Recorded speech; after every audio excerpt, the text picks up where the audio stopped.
Glenmore Haunting, a jigsaw puzzle mystery. Read the story, assemble the puzzle, find the clues, can you solve the mystery? I bought this from a boot sale probably a month ago. Oh, it's been taped. It's good. I need to rip it all up. Get a knife. Alright, another knife. I'll have to destroy it. I'll never get my 50 pence back. Did you hear that sound? It was horrible, like some kind of howl. I think it was the ghost of Glenmore Castle. It was the perfect place for a haunting. An old stone castle on the coast of Scotland. Cold winds swept through its turrets, and a maze of ancient Celtic caves ran below its casements. Not quite the sunny spot the Steels had hoped for on their next vacation, but when they won the trip in a contest, they simply had to go. Besides, the castle held other fascinations like the priceless treasures in the family's collection, a strange document known as the Glenmore Covenant. Not to mention the ghost that haunted the drafty hallways, but all of that was a mere prelude to the real mystery. It happened the very night of their arrival when the land of the castle, Kenneth MacLeod, was found murdered in one of the cellars. As usual, all the clues point clearly to one suspect. Unfortunately, it's John Steele. John and Emma Steele. Will another murder keep John and Emma up tonight, or will it be the ghost of Glenmore Castle? John Steele, the suspect. The fact that other suspects seem to relish. That leaves John and Emma to get themselves off the hook and solve the mysteries of the Glenmore Haunting. Can you figure it all out? Who really killed the laird of Glenmore Castle? What was the murder after? And how did they break into the family vault? Mary Duncan MacLeod. She was living apart from her husband in a separate wing of the castle. Had she planned a more permanent separation? Ian something, Anita McCourtney. They were haunted too, not by ghosts, but by their pasts as convicted embezzlers. Were they willing to add murder to their dossiers? The story. Start by reading the short mystery story in the enclosed booklet. It describes all the events leading up to the murder in Glenmore Castle. The puzzle. Assemble the 1,000-piece jigsaw puzzle. The puzzle image shown shows the murder scene and includes clues you need to solve the crime. The solution. When you've puzzled it all out and think you know the answers, read the solution printed in the mirror type on the back of the story booklet. Just hold it up to a mirror and check your detective skills. Well, I can read mirror writing, so I don't need a mirror. Tina Clonich. The victim knew her dark secret. That was the problem, but was she too tipsy to plan such a ghastly solution? Rotten candle. MacLeod's hat. Keys, more little keys. MacLeod's bagpipes. At the front there's a skull, a plastic sword, and a little bit of parchment. And a candle. I don't really like the blade on that sword, it looks plasticky. The skull looks better than the sword. The parchment looks a bit too newish, the writing on it. Then we've got MacLeod's kilt under it, it seems. It's too dark. MacLeod's kilt, see? Or his knitted blanket. Now let me check and see if this is recorded properly. Okay, another bit of tape, I have to fight another bit of tape. I don't know if all the pieces are in here, because I haven't opened it. I was waiting, so I got my tape for this camera. Upside down. Oh, the back, I read the back. The Glenmore Haunting, Jigsaw mystery, brand new, challenge. Yeah, challenge, read the story, go through the murders. For the Steels, vacation can be murder. Emma has won a trip to Scotland in the contest. Cozy weekend, ancient castle, their hosts, however, have other plans for the weekend. Members of the clan have gathered for the reading of the Glenmore Covenant, but before the members of the clan have gathered for the reading of the Glenmore Covenant, but before the ceremony can take place, the laird of the castle is murdered, the famous ghost of Glenmore Castle is suspected. That is until clues at the scene of the crime point to John Steele. Can you help the Steels clear themselves and uncover the truth in this Highlands homicide? Original short story, Glenmore Haunting, with the solution in mirror type. 23 times 29 full colour, 1,000-piece jigsaw puzzle, I'm not sure if all the pieces are in here. And the puzzle pouch. The puzzle image is different from the box cover. Yay! If you love the challenge of a great mystery and a great puzzle, look for other editions of Be Puzzled, Junior, or Inspector Cross. Okay. We have a book. And the puzzle. Good, the puzzle pouch. Good quality, if that is the puzzle pouch. Puzzle, it doesn't even look like it's been opened. Oh, it's got a resealable bag. That's why. It looks, well, not really. Big piece missing there. I don't know if it was going to be full to the top. Is this the puzzle pouch? What's that book? A big page of words. I have to read all that, right? Pages not. I'm sticking themselves on a big page of words. Another big page of words. Another big page of words. Another big page of words. Words. Lots of words. So do I read this first, or do I start putting the puzzle together? I think it told me. Or both. Read a bit puzzle. Read a bit puzzle. Well, this isn't going to be the best recording. But, so read a bit puzzle. Read a bit puzzle. Chuck it there. And I suppose I'll just put the puzzle out here. There's the puzzle. Here's the book. Naturally, it was raining, and not a gentle rain, but the kind of icy downpour found only at haunted houses, and Glenmore Castle was the perfect place for a haunting. It was one of those old stone castles that dot the eastern coast of Scotland. Eastern coast of Scotland. Where was that there? The whole colourful and violent history of... It's easier to read it, not off the camera screen.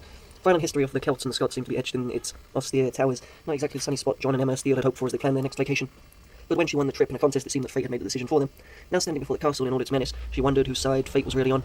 The rain drenched them as they watched the taxi disappear into the night. Shadows of the turrets overhead covered them like the hands of doom as they scurried through the front gate. But at the door, John hesitated before rapping the ornate brass knocker.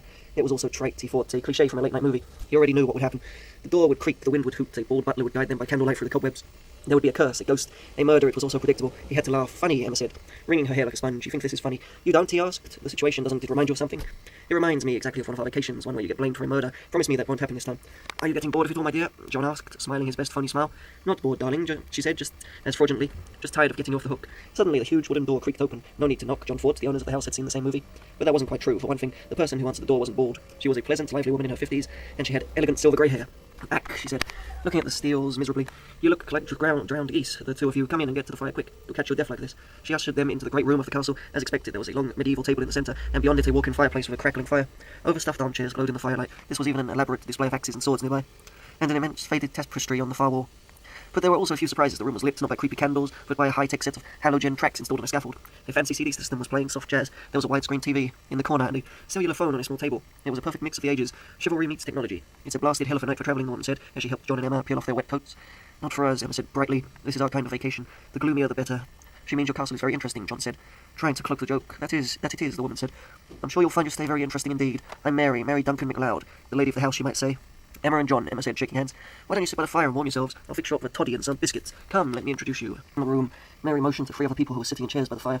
This is Ian McCourtney, Mary began. The man who shook John's hand immediately looked suspicious, like a weasel in a kilt. His nose even twitched as he said hello. Emma made a mental note of him. He was a fine suspect for the crime she was convinced lay ahead. John and Emma, John said, and this is my wife, Anita. McCourtney said, nodding to a woman standing behind him. She was a flirtatious woman in a bright red dress, with too much makeup and too little class. Pleased, she squeaked, but didn't seem pleased at all. Second suspect, Emma thought, made for the part. Emma was busy inventing a sinister plot about her when the third person chimed in. Charmed, I'm bloody damn well sure, said a woman rising unsteadily from another chair. Don't mind her, Mary said kindly. She'd had one too many, as usual.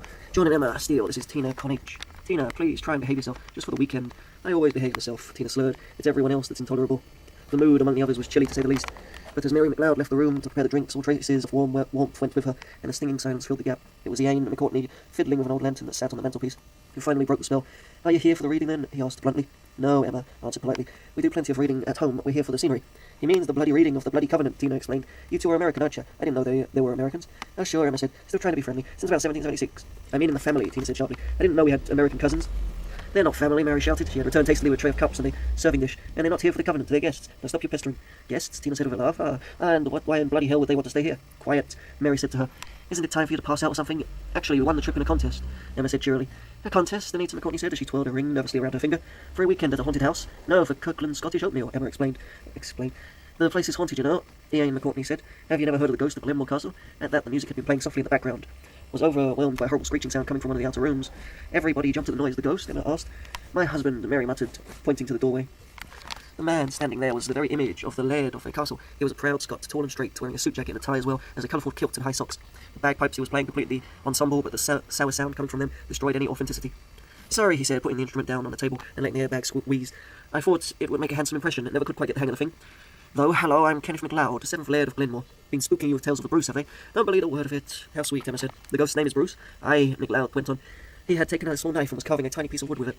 He was our ancestor, Bruce of Glenmore, a real true Highlander. Fought against the British with Bonnie Prince Charlie, he did.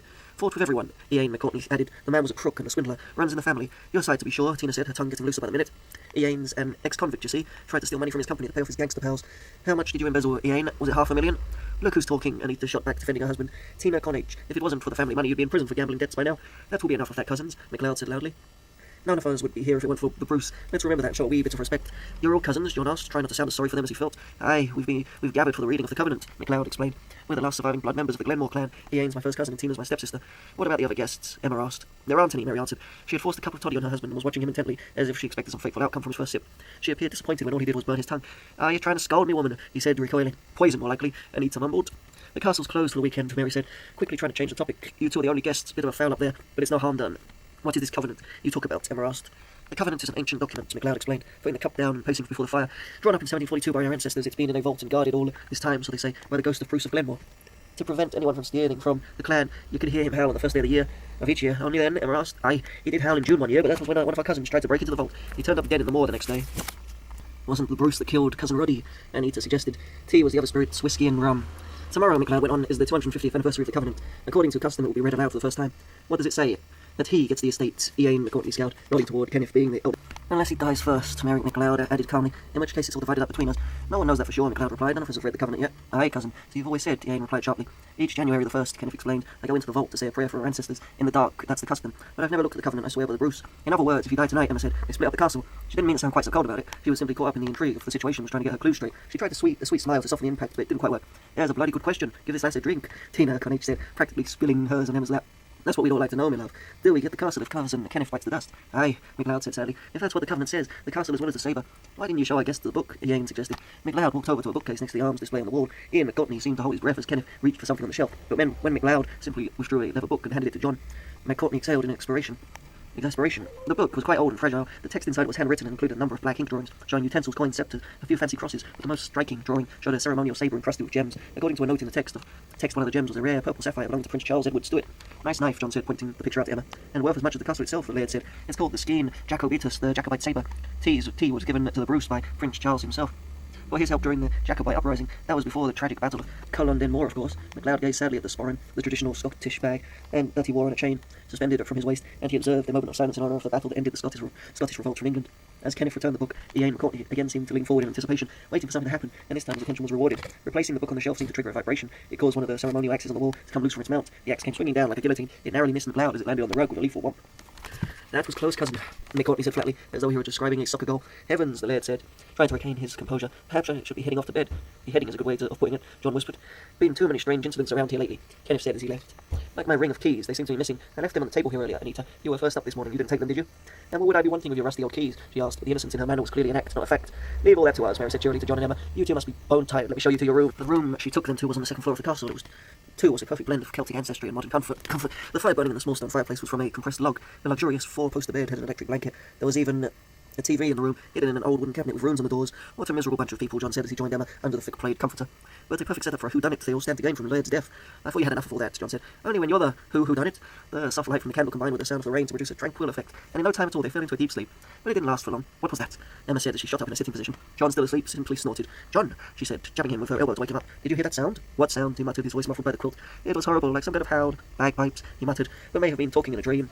It wasn't that kind of sound, it was ghastly. I think it was the ghost of Glenmore Castle. I didn't hear a thing. John said, laying on a thick Scottish brogue. Get back to bed, lassie.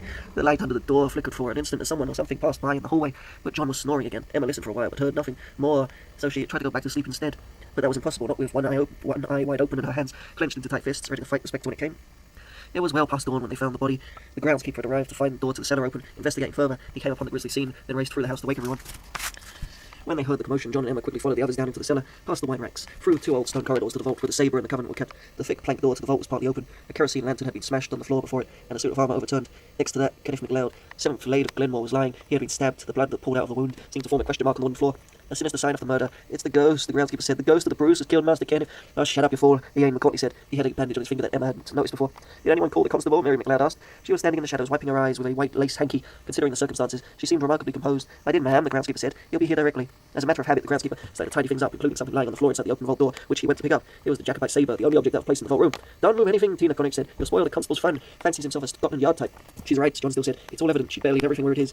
Steele had a strange feeling of foreboding about the whole affair. Perhaps it was the tightness of the cellar in which they were standing, but he felt as if he was caught in it, whether he wanted to be or not. To glance at Emma didn't ease the feeling. She was standing stiffly near the body. Why did the laird come down here in the middle of the night? John asked. I have no idea, Mary said. How would she know? Anita McCourtney suggested. They haven't slept together in 6 years. She's in the West Wing. Kenneth was over in the East. She's biding her time until she can run off with that lover of hers. You're a fine one for accusations, Mary shouted back. You who had your first husband murdered. Oh yes, Kenneth told me all about finding your letter of confession and about how he threatened to show it to the police unless you moved out. Shut up, both of you, Ian said. That's enough. You put the blame on all of us. You're one to talk, Tina said acidly. Those 3 years in prison didn't pay off your cronies. You still owe them the money. How do we know you didn't murder Kenneth while trying to steal the sabre? You need the blasted money as much as we do, Anita shouted, to pay off your gambling debts. Without the estate, you've got nothing. All right, Ian said, trying to end the squabble. Listen to me. Now here's what happened. Kenneth came down here to take the sabre and stop anyone else from getting it. Someone was waiting in the shadows of Thief Sea. He stabbed Kenneth with that knife and ran off. Indeed, there was a small knife stuck in the floor near the body, right near Emma's feet. But who? None of us, an outsider, see what I mean? They did. It was a plausible story that held the hope of their innocence. They liked that. But they liked that they did. They liked that.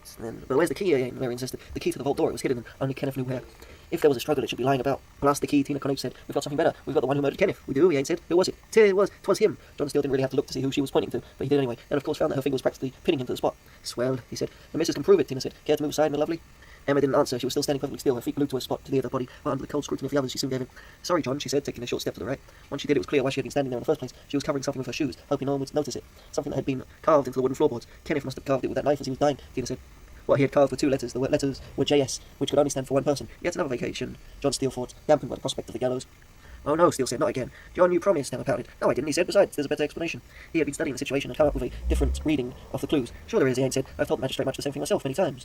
"Someone discovered where the key was hidden," Steele began. "That person took it and came down here during the night to steal the saber." "He's right," Emma blurted, as 2 events suddenly came to her mind. The laird realised something was going on and came down to stop it.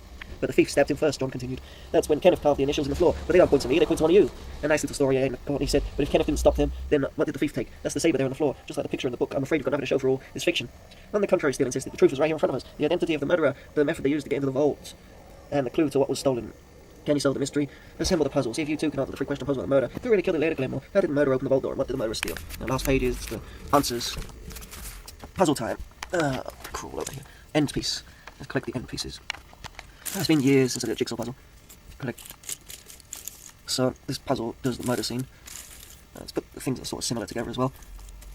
Got this purpley shit. Uncomfortable. Bluey end pieces, like bits of the quilt. Bits of the quilt on the edge. Bluey end pieces. 1,000-piece jigsaw puzzle. And I've got 60 minutes or so of this tape left. Can I do it? Can I do it in 60 minutes? Look, a lot of time. They're still stuck together. They broke apart. The quilt seems to be the best place to start. Whatever it's supposed to be, some piece of Scottish shit. It's probably going to point to what's his name, the criminal, Ian or something. Probably Emma, actually. The least likely. Point to Emma. Killed him in her sleep. Or he killed himself, who knows. Just fell over and stabbed himself.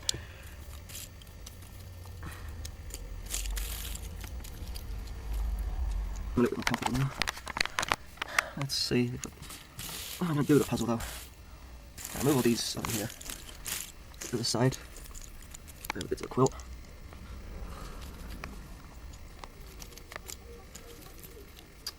Not a very good thing to play for. Just a jigsaw puzzle, this story. But better actually doing the puzzle first than just in the story. We'll see how much time I have on the camera.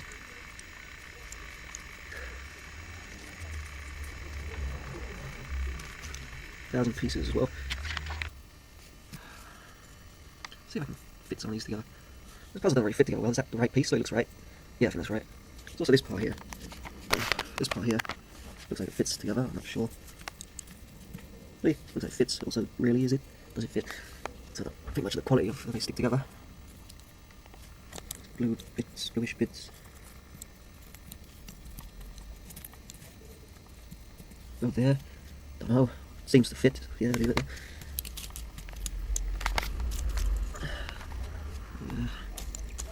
Yeah, I think what I'll do is I'll just sort these in the piles without recording it. The battery's going quick, halfway down the battery. I just might have to stop and recharge it. Yeah, I'll just sort these in little sections, find the edge piece and then I'll stop putting them together. Darkness coming. That's the edge pieces. Let's go with that part. There's it, go there. I don't know, it sort of sticks together, but I don't know. Just maybe. Round bits. I've got a pile, round bits. Maybe round bits over there. Round bits. It's getting dark. Oh, well, the sun just disappeared. It's still early, so it shouldn't get dark too soon. I found a piece. It goes together. Yay. So I made a pile over there. Pile of blue shit. Pile of brownie stuff. Brownie and the beigey. There's the end pieces. There's the end pieces of the quilt. Some bits over there. Just sorting this part out. It's easier when I have 2 hands to work with. Brownie stuff there. Look at how much I've got left. So, and once I've done that, I'll just start putting the end pieces together. First part I'll work on is the quilt. There's this part here that I found. A little bit of writing. Yeah, a bit of writing if you can see it. This part looks like a chain. Doesn't fit together though.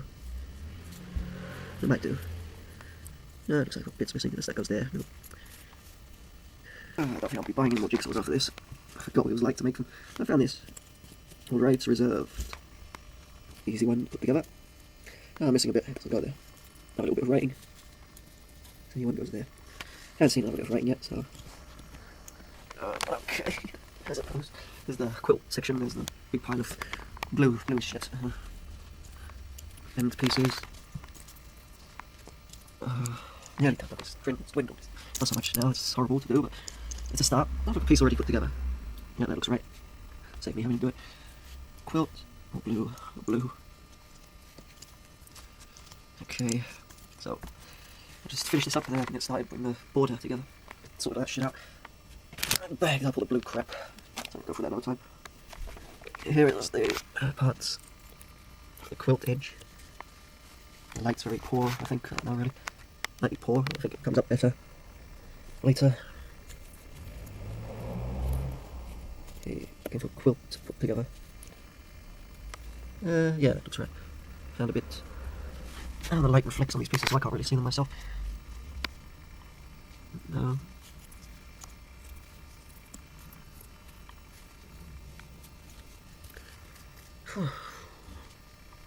Maybe that does go there. Maybe. It sort of looks like it. Shitty quality pieces, you can't really tell, and they just keep falling apart. See, does that go together? It's sort of like it does, but it sort of doesn't look like it does as well. I can't tell. It sort of fits together. Okay, looking for a line. There's a line there. That's good.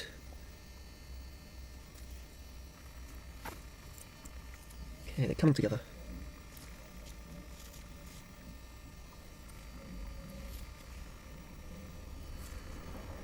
There's no little line there.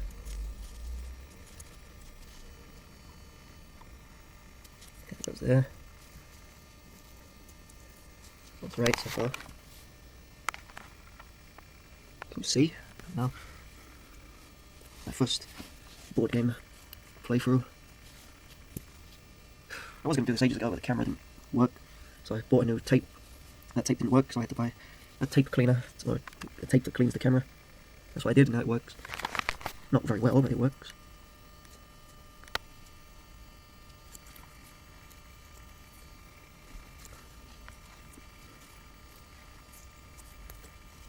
Okay, getting that. Nearly connected all these bits. I think that possibly goes there. Yeah, that piece must go there, it's not going to go anywhere else.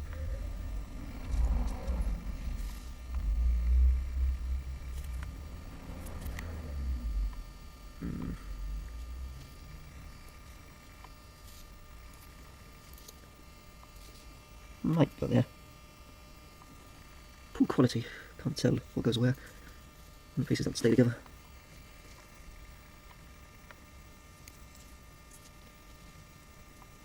Yeah, it's looking well.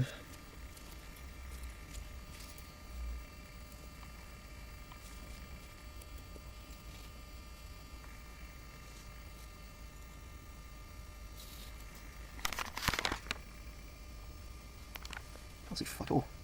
Ah, there, if I move this curtain you can see. A little better. Little. I can see a bit now. It goes there because of the shape of it. That doesn't go there. A strange sort of shape.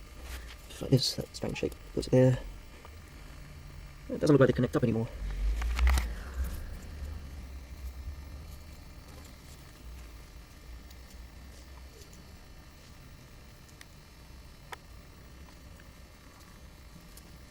It doesn't look like that goes there. Does that go there? I can't tell. I'm stuck in the wrong place in some sections. I think that goes there. Yep, it goes there. Let's put this piece. I've got to connect these together somehow. Ah, that goes there at the end. I think. I don't know. No, does it? Does that look like it goes there? It sort of does, but not really. Maybe it doesn't. Yeah, I don't think so. Maybe to there. Again, it does, but not really. Piece at the end there.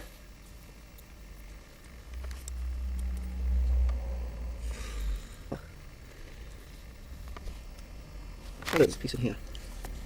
I've got a few bits mixed up in there. That goes there. And that goes together, but it doesn't really look like it. I suppose I'll sort through these. The battery's going now. I suppose I'll sort through these as well. Painting on them. Right, reserved. All. You'll be puzzled. I found that part. This part that goes there. Yay. That part stuck together. Two quilt pieces there. This one, you can see. Oh, that one and that one. Maybe that one as well. This piece goes, I think, there. piece goes next to it. Yay. Maybe that goes there, possibly. No, no, it doesn't. Maybe that goes there. It sort of looks like it's there. Drag it over. Yes, maybe. Might go there. This part still. Red line going through it. That's a red line. And that's that. This is for this part here. Should be sort of easy to get together. Never again, jigsaw. The scales here look easy. Is that a scale? Yep. The scales go together. Goes like that. This goes here. Yeah, maybe. That goes there. Yep, that's easy. This part's good. Nice easy part. Oh, shitty, very shitty pieces. You stick them together, you can't really tell you stuck them together. I can't really tell if they actually go where you're sticking them. It doesn't really feel like they belong there. But I hope they do. That's easy. Yeah, good easy part, that. Okay, that's done. Nice line. I found the corners. Got the corners as well. Okay, so I've got that strip. Yeah, that was the easy part. There's still this awkward shit. This part's another easy bit. Maybe that goes there. That goes there. Okay, now a little bit. Oh, this blue shit. Not this blue, this is the easy blue. I'll sort of tell the difference between it. I mean the other blue. Blue, you can't really tell, goes together. That's the blue I'm talking about.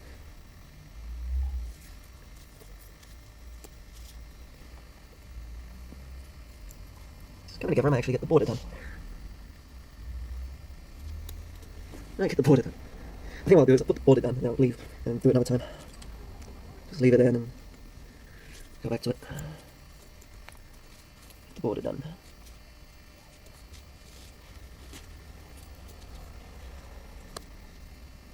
Little bit there at the edge. No.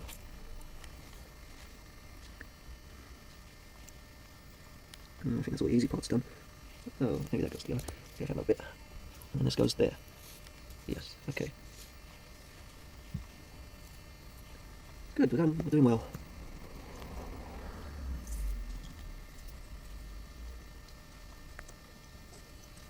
Found another piece. A part there.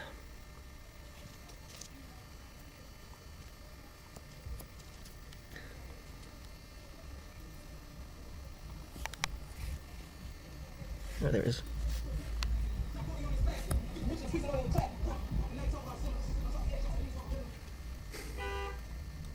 Sounds to keep me awake. I think there's a bit of quite. I found it, yeah. I found it. I don't know where this bit goes. I don't know which way goes around either. What goes around? Which part is the bottom and which is the top? Found another bit. And another bit. Good. Good little bits come together. And there's this part. We have to work on this.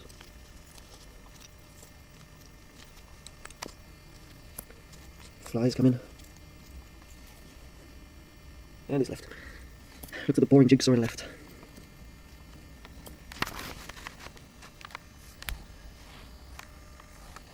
Where to start? That go there? No. Irritating parts where you can't tell what goes what. Yeah, that might go there. I think that's probably right. And there's another bit. Okay, we're doing well. This part too small. Yeah. Part doesn't go there. It goes there. Maybe. Doesn't look like it does, but possibly. Yeah, I don't know actually. Maybe. It's hard. Yeah, I think it does go there. Well, it's something new. Makes a change from games. I'll stick to the games. If I do this again, probably not a jigsaw puzzle. Even if it is a mystery jigsaw puzzle. I suppose that makes a little bit of difference, but not much. This piece doesn't go there. This piece doesn't go there. This piece doesn't go there. Where does anything go? No. Ah, maybe there. No. There. No. Okay, that looks like it could go there. A bit of a cave here. Well, we're in someone's basement. Where's it? It's a caves. Looking for a big flat piece. And I can. No, it goes. There's a little bit of a cave. Ah, maybe this. This isn't cavey end bit. Ah, that does go there. Yay! Attached an end bit. Now that part could go there, maybe. Possibly, I'm not sure. Shame. Shame the quality of the pieces is so poor. If it's a good jigsaw puzzle, then you'll know as soon as you put the piece in that it goes there. But at least it's so fucking flimsy, you don't have it. Can't really tell.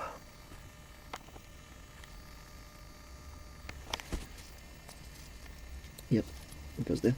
It's a little fucking falling apart. If I picked the whole thing up, it would just all of it fall off.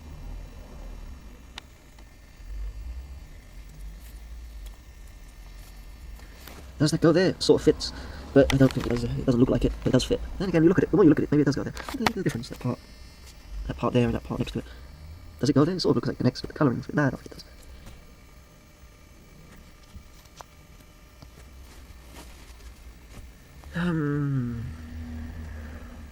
It's getting dark. Let's see. Go there. I don't know. Oh dear. It's too dull now. I can't see the puzzle anymore. Yep, that goes there.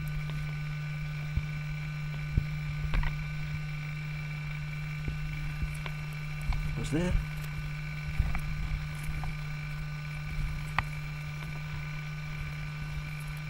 Nope.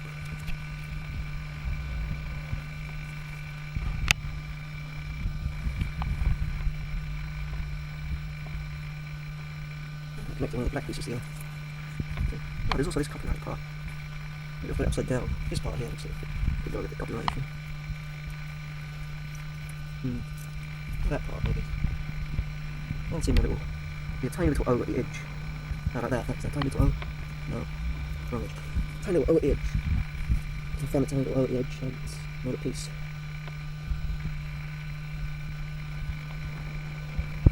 It's getting too dark. Let's see the puzzle.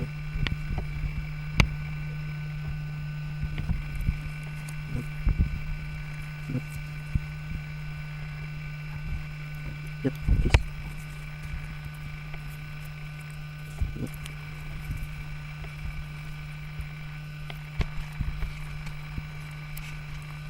That does go there. Yeah, another piece. Just keep trying pieces until one of them fits.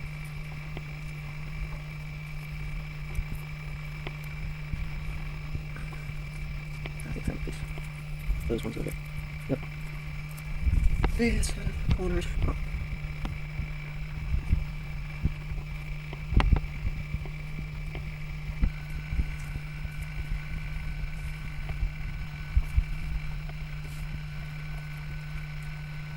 How long have I been doing this for? Time stopped it a while ago. I haven't noticed.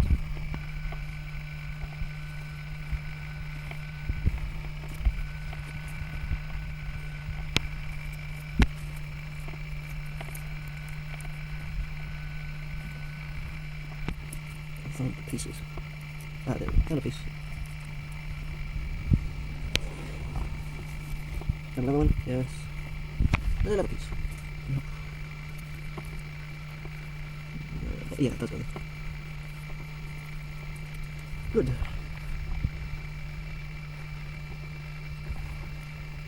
Yeah, it does go. No, does it? No. Not go there.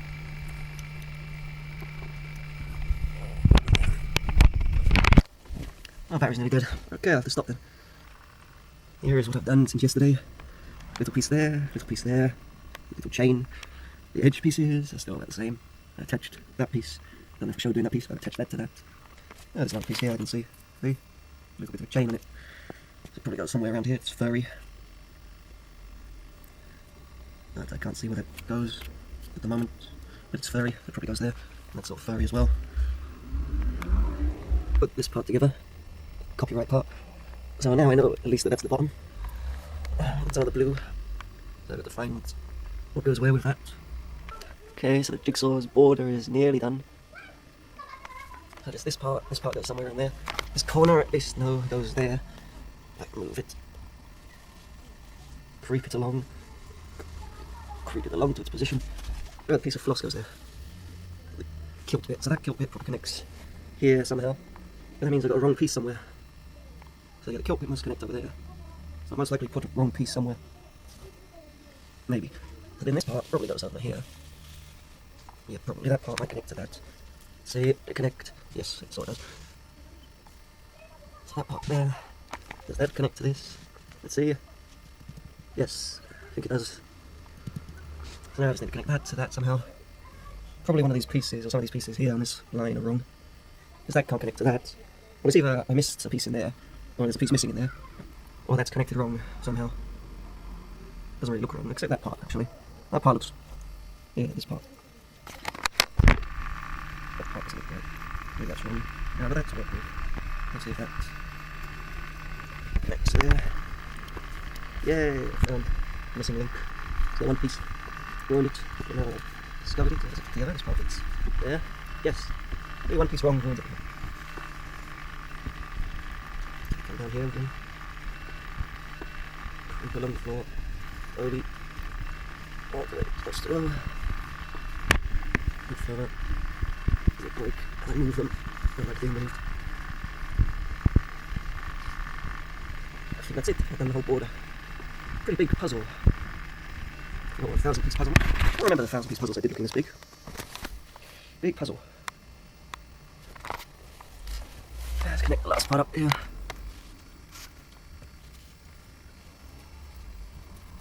Is that right? Maybe there's the odd wrong bit there. But the whole border's done. We've got little bits in it, we can start working on it. On the inside. Done. There's how the jigsaw's doing. Found a piece to put there. That part. That part, that part. Some of that part. And that's enough. I took out all the bits of quilt. Put them all down. So far, what I've done with the quilt is that part. Hey. Not much. That is all I've accomplished. That and that little bit, and that little bit, and that little bit, and that little bit, and that little bit, and that little bit more on that. And that's probably all I'll do for... here's what I did today.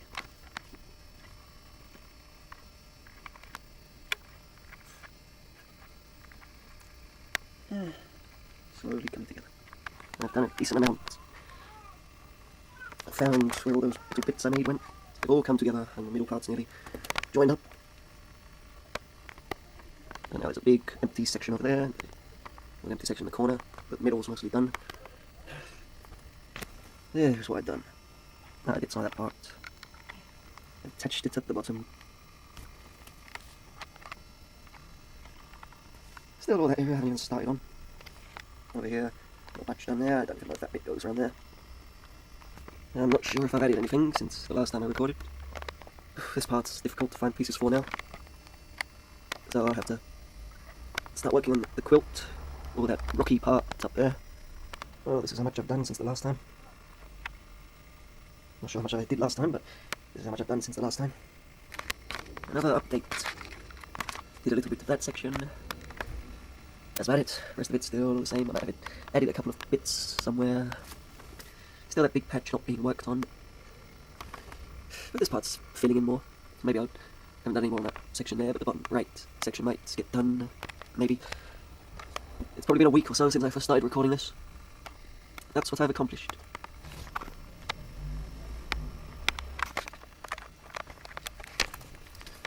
Well, I did more.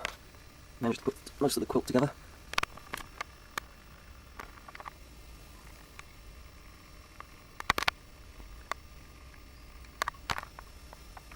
So, most of it is done.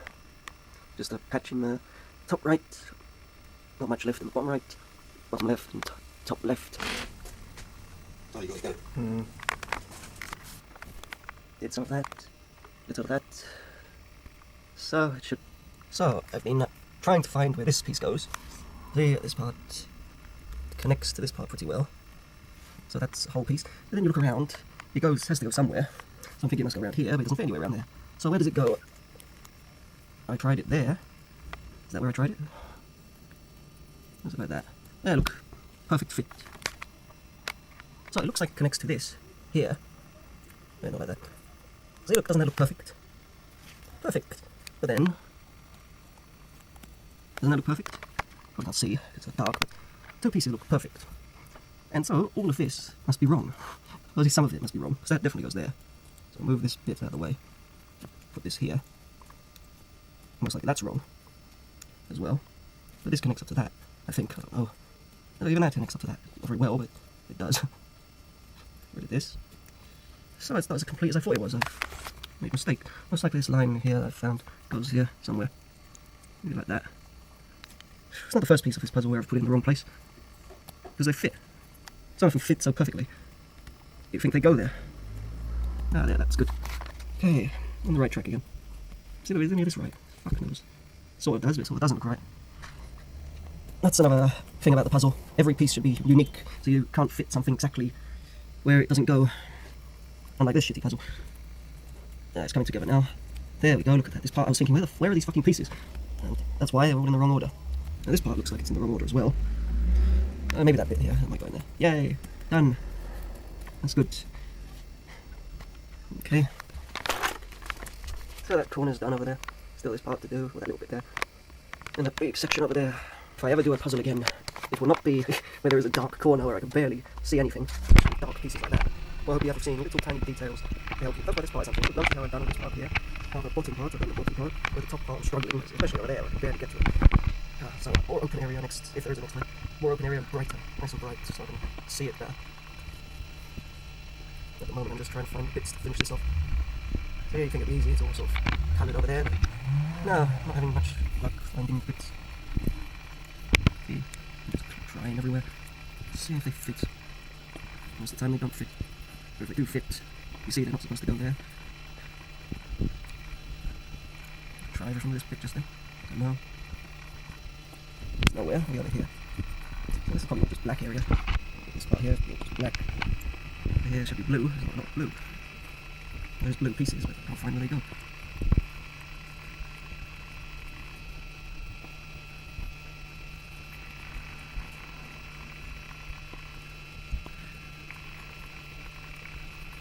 No. Most of it's done now. Just this corner here to do. There's all the pieces to the left. I've put down all the pieces. All the ones I can find. There's one missing. But I do have a piece. See? And it doesn't fit. I've been looking at this piece thinking, where does that go? Because it looks nothing like this area which was left. Nothing like that area that was left. So I couldn't find where this piece went. So I must have put a piece in the wrong place somewhere. But it all fits together nicely enough. This is purplish with a little blue section on it. That's blue, so you think it went somewhere near this thing. Maybe there, maybe there. But then again, that goes there perfectly, and where would that piece go? I'd just be left with it. That must go somewhere here as well. But that looks like it goes there. Although that looks like it goes there more. This is more rockish, pinky.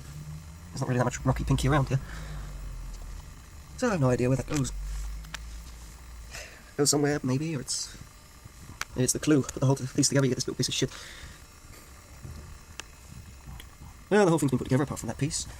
So, in theory, I can solve the mystery. It's been so long since I read whatever that was, I've forgotten most of it. So, I suppose I have to look at it again. Okay, I've got 8 minutes to do this, because that's all that's left on the tape. John and Emma Steele. Will another murder keep John and Emma up tonight, or will it be the ghost of Glenmore Castle? I'm guessing these are the suspects. Mary Duncan MacLeod. She was living apart from her husband in a separate wing of the castle. Had she planned a more permanent separation? Ian and Anita McCourtney. They were haunted too, not by ghosts, but by their pasts as convicted embezzlers. Were they willing to add murder to their dossiers? Tina Connage, the victim, knew her dark secret, but was the problem she was too tipsy to plan such a ghastly solution? So I suppose I'll look at them. Let's have a look. Right, this guy. He's got some quilty looking shit, a candle. Quilty looking shit and a candle. There's quilty looking shit around here. See? Quilty looking shit. There's that. What the fuck that is? What is that? A candlestick? I don't know, is that a knife? Looks like a knife and a rabbit's foot. There's a rabbit's foot there. That guy's holding a knife. She's got some keys there. Keys, candle, hat, key, bagpipes. Are these bagpipes? I don't know. Probably not. What is that? Camera doesn't help, but I can't tell what it is with my eyes. Fuck knows what it is. That's a rabbit's foot, I think. Some type of charm, some money there. England. Any of these ones English? You English? She's got some tire. Oh no, one of those things for the fire poker, fire prod. Fuck, I can't remember what it's called. A knife. And she's got a necklace. What's that? Money. Money. Ah, money there. Money in her hand. She's got a knife. She's got some checkered tie. We've got money there. There's money there. So them. Let's say it's them.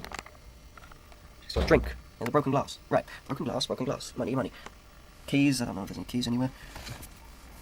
Right, there's a knife baggerage thing there. Is that bagpipes over there? Some checkered shit. We've got a note with a skull. JS shit. I was wondering what that was. See, it's JS. That's where he carved his name. Where's his body? Why is there a skull over there? What is this place? There's a mountainish area over here. Some more cloth. But this is the floor. There's some floor as well. Where's the skull over there? Why is there a note on it? I don't know what it says. It's the same thing isn't there. I think they just recycled it. Look, it's the same thing. See? Just moved it about.